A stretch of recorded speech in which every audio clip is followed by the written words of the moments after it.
served. Is it juicy? No. Keep your distance. I'll use this if I have to. Peter Jackson seems determined to test our tolerance for hobbits. Now, being a childhood fan of J.R.R. Tolkien's fantasy novels and a huge admirer of Jackson's Lord of the Rings trilogy, I can handle a lot of Hobbit. So I was only mildly skeptical, and I was still fairly intrigued, actually, by Jackson's plans to turn Tolkien's single novel precursor to The Lord of the Rings, The Hobbit, into a 3-movie saga of its own. It begins with The Hobbit: An Unexpected Journey, in which Bilbo Baggins, who's a relative of Rings hero Frodo. Keeping up with me here, Adam? I am. All right, good.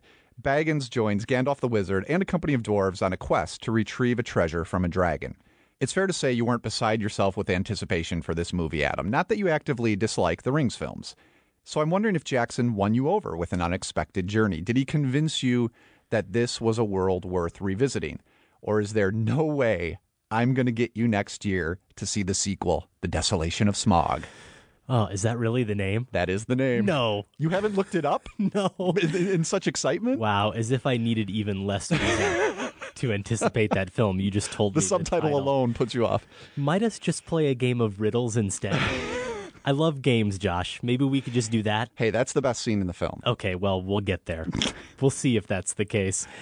I did truly go in with clear eyes and a full heart, also a runny nose and a stuffy head, but I certainly was not hoping to sit in misery for almost 3 hours. And I didn't sit in misery, but I'm just trying to make it clear that I went in with optimistic expectations for this movie. I wanted it to work. I wanted to be enchanted by it. I wanted to be entertained by it, maybe even moved by it. I wanted to wonder, when it was all over, why I never gave Tolkien another try the same way I did when I saw Fellowship of the Ring for the first time back. When was that? 2001, I believe so, yeah. That's how I felt when I saw that film.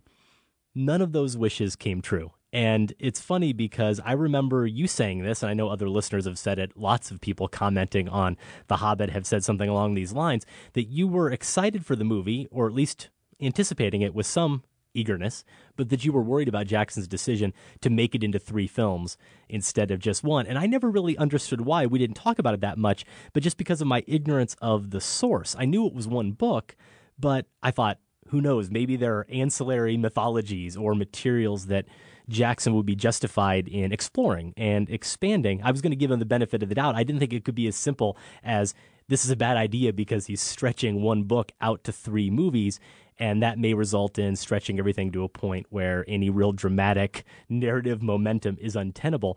But I think that's what happened here, Josh, and I really look forward to hearing your take on the movie. My guess is hardcore Hobbit fans may appreciate how lovingly it dotes on introducing characters and showing us their worlds and all the time we get to spend with them, and maybe even how Jackson seems intent on underlining every significant line of dialogue that encapsulates the book and film's important themes, almost like he's winking at all the apostles out there. But I didn't need 10, 15 minutes with Radagast the Brown and his animals. And 20 minutes of riddles with Gollum, I can see the allure of it. I really can, especially to Lord of the Rings fans. But that sidetracked me. The long stay with the elves, they're like being a kid on an exciting trip to Disney World, but having to constantly stop at rest areas along the way to take in the scenery. I was distracted and eventually just disappointed with the film. I wish I could argue with you more. I was really hoping this was the film where I could come to you and say, see, this is what I get excited about. This is what I really appreciated. I don't have the ammunition here. I still enjoyed it. I still think it's a good film. It's not in the same class as the earlier films. One thing I do want to point out in terms of its length and the expansion, and you're right, that was a concern of mine because The Hobbit is a far slimmer volume. I think he managed to make that work here because he does draw on the sort of materials you're talking about.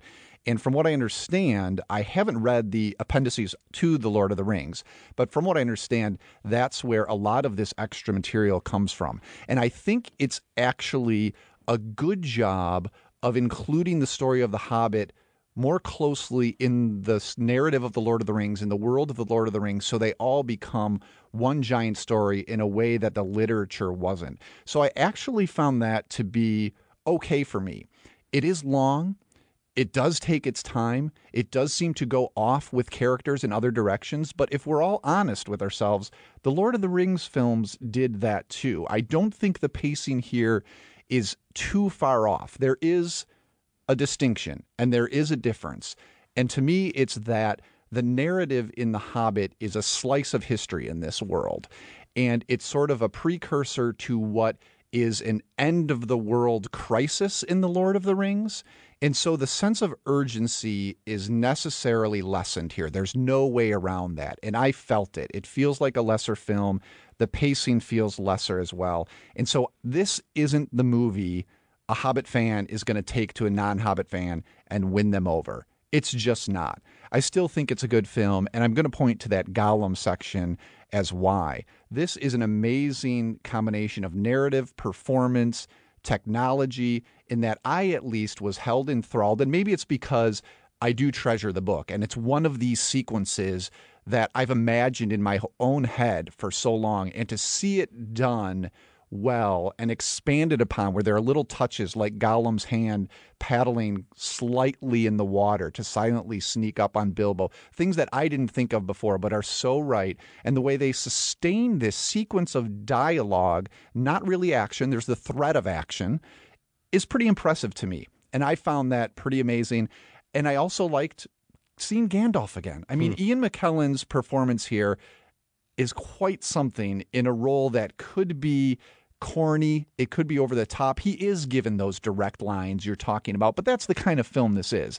There isn't anything subtle. I'm also criticized for not appreciating a lack of subtlety. So let me hold this up as the example where these grand actorly pronouncements of themes, I think they work within this franchise. And I think Ian McKellen is really good at delivering them, but even better, his face is so great, and he acts with all of those wrinkles. Every crease seems to be doing something different, so that a little eyebrow lift or a glance, he can cast suspicion. He has tenderness, and he delivers in his choice of Bilbo Baggins, played by Martin Freeman, quite well, I think. He delivers that underlying theme that resonates through all of Tolkien's literature, at least in this world, that small creatures are capable of great things, and it's a joy for me to see that brought back to life. But I can't really offer you much of an argument where I say, how could you have had that experience? You're completely wrong, because I understand that experience.